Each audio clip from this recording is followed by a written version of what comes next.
Yeah, so we are going to look at Surah 33, verse 6. Let me put that on the screen. All right. So on the left-hand side, where it states 1924, that is Hafs Quran, okay? And then Ubay bin Ka'b's translation or the version of the Quran is on the other side.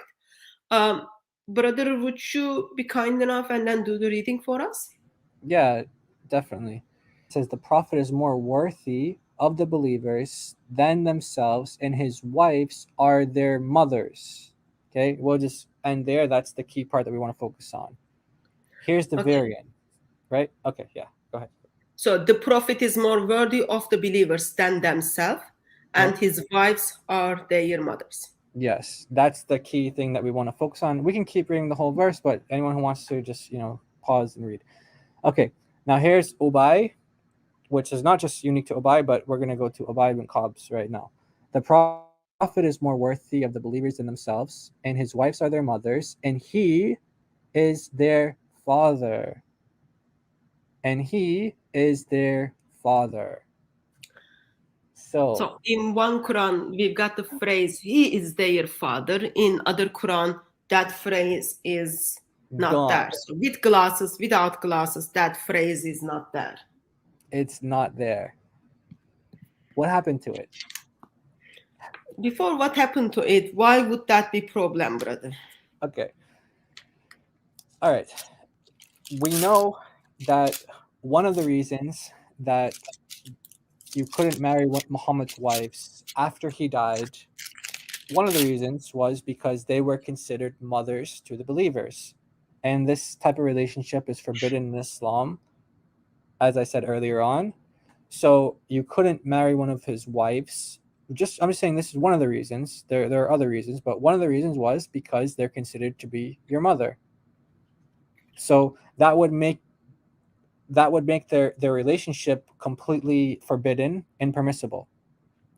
Now, if that's the case that Muhammad is also their father, that means that his wives, who are believers, he's actually their father and their husband. So that would be a forbidden relationship. So someone like Ubay, he would have to have trouble with this. But and there's another verse actually which specifically says that he's not a father to any of you. Yeah, that's Surah 33, verse 40. The same Muhammad is not chapter. father. Yeah, Yeah, Muhammad is not father any of your men, but yeah, he's the messenger of Allah and seal of the prophets. exactly.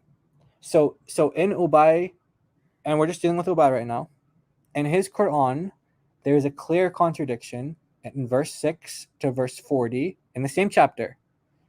This one is saying he's their father, he's the father of the believers, and then just 34 verses later,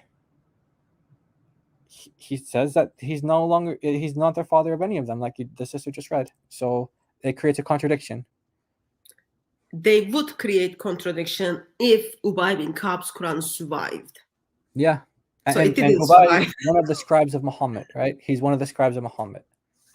The one you need to take the Quran from, The one you need his to take the Quran Quran from. didn't survive. So therefore, it's not fair for us to say there is a contradiction until we got the hold on of his Quran. Yeah. So what I'm gonna do is actually let me move to the next page. All right. So what So we have this here is is this is the Yusuf Ali translation of the Quran.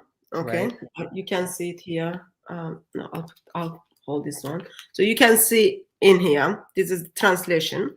So when you go to the Surah 33 verse 6, okay, you've got like this one has Let's see also. if we can make you a little bit bigger. How can we make you bigger on the screen? So that people can see that. Maybe this one. Yeah, try this one. You can What is show it that again. one? Show what you were just showing again on the camera. Yeah. Okay. Okay, so There you go. this way. Yeah. This is Surah 33, verse 6. And then you Yeah. can see this is the, not this hand, I think. Anyway, this hand, What are the hands? the one which is underlined, is the footnote of I think it's 3,674 footnote of Yep. Yusuf Ali. Okay. 3,674. Okay, let's make it big again. So this, whatever you are seeing on the screen is simply copy of that footnote. Okay. Yeah. And this is in current Quran. You just go and then buy it, and then you've got this footnote. Brother, would you be able to read it for us? Yeah. So the footnote here, Yusuf Ali. In spiritual relationships, the prophet is entitled to more respect and consideration than blood relations. The believer should follow him rather than their fathers or mothers or brothers, where there is conflict of duties. He is even. Yeah, go ahead. Just a second, brother. At this stage, as I listen that phrase, in my mind, it is the deification of Muhammad. Yeah, it's very similar to what Jesus said, right? Yeah. Yeah. Okay, and that's a really good point. So there's a lot of parallels there. So then it goes on to say, he is even nearer, closer to our real interests. Not sure. Is that right? Is that interest, Heidi? Okay. Yeah. Our own selves. Okay.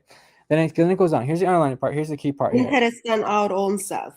Okay. Interest in our own self. Okay, got it. Okay. And some qira'as, in some readings, like that of Ubay bin Ka'b, the one that we just went to, occur also the words, and he is a father of them, which imply his spiritual relationship and connection with the words, and his wives are their mothers. And then he goes on and talks about, thus his spiritual fatherhood would be contrasted pointedly with the. Anyway, so we can kind of like, our main focus is on the highlighted part that he's confirming that Ubay actually did the Qur'at of Ubay, the Qur'at of Ubay read this verse with the phrase, and he is a father of them. Yeah, and then he brings up story of Zainab and Zayd. Mm-hmm. And then he says, in such occasions, this is very disrespectful to the Prophet. So to make sense of Surah 33, verse 40, they just need to get rid of Ubay bin Ka'b's version of the Quran. Yeah. So notice the logic is not, in this instance, they're not saying Muhammad said it like this, and he said it like that, and he said it like that. No, they're not saying that here. They're not saying that here. And they're also not saying, did Ubay learn this from Muhammad? And then did the others learn it from Muhammad as well? They're not saying that. What they're saying is, this creates a problem. So we just like throw out that whole thing that we tell you guys about chain of narration. And we have this authentic chain of narration. We have this science. It's the best science. Yeah. Okay. Well, right here, we see that the real science, quote unquote, that they use is, let's try to save ourselves from as many contradictions as possible, which they fail at. There are tons of contradictions, but here's an attempt where they're trying to eliminate a contradiction, very clearly in the words of Yusuf Ali here.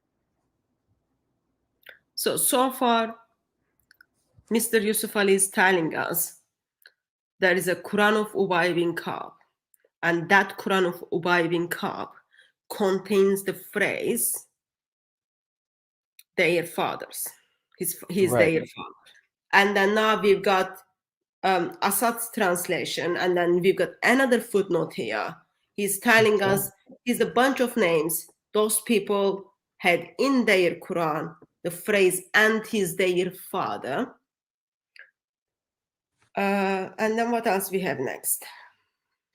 Okay, now this one here. Now this one, for all the Shia out there, this one is talking about Ja'far al-Muhammad, which is Ja'far al-Sadiq, which is the sixth Imam. And then it goes on and it gives you the thing in Arabic, and then it goes on and quotes the verse. And then in the brown part on the very bottom, you guys can see the brown font in the very bottom, وَهُوَ أَبْ لَهُمْ, meaning he is a father to them. So you have one of the infallible Imams according to the Shia. So if you're a Shia and you're watching this, you can't just say, oh, this is a Sunni problem. No, one of your Imams, the sixth Imam, Ja'far al-Sadiq, said this verse in that same way.